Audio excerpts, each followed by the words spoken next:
It is hate week in Los Angeles as rivals get together, consider themselves opposites, and on the field, they are exactly that. UCLA's great defense and putrid offense gets together with USC's potent offense and horrific defense.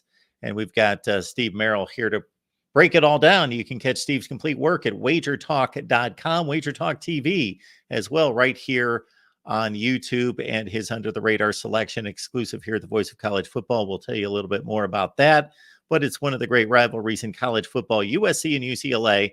UCLA went out to Arizona State, as you well know, Steve, as an 18.5-point favorite, and they put up the whopping total of 7 points and lost by 10 to the Sun Devils, one of the worst teams in the Pac-12.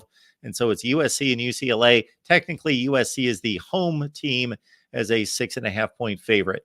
Yeah, you mentioned the contrast of styles here, and obviously, however you like the side is probably, I would think, would dictate how you play the total as well. You could make a case that UCLA and the under is somewhat correlated, and USC and the over are correlated. Although, for the last couple months, that has not been the case because basically every USC game went over, yet USC covered none of those games. So we'll see how this one plays out when they meet on Saturday. USC did snap that extended streak of overs and spread losses, as I just mentioned, though. With the win last week against the spread, at least against Oregon. They came up short on the field, but it was the first time they'd covered it since early September. In fact, they'd lost 7 in a row against the spread, and they'd gone 7-0 over, going all the way back to their Week 3 game against Stanford, in which they won and stayed under. It had been 7 losses against the spread, 7 straight overs until last week. They went under and covered against Oregon. Not sure what to make of that. I mean, the big question for me is USC still focused? They've lost 4 of their last 5 outright after the undefeated start. 6-0 start, nationally ranked, national title contention, Heisman hopes. All of that went down the wayside, the last 1-4 run.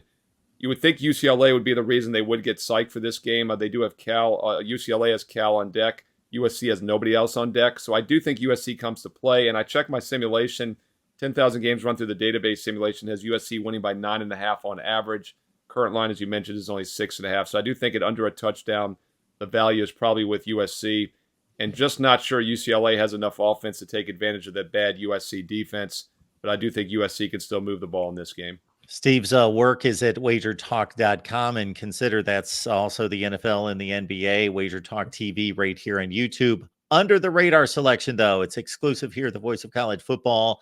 Check out our main channel, get a YouTube membership there, get Steve's Under the Radar selection, or on patreon.com/MarkRogersTV. And Steve's Under the Radar selection record, 19-5 against the spread since week 1 of 2022. Steve, thank you so much for dropping by.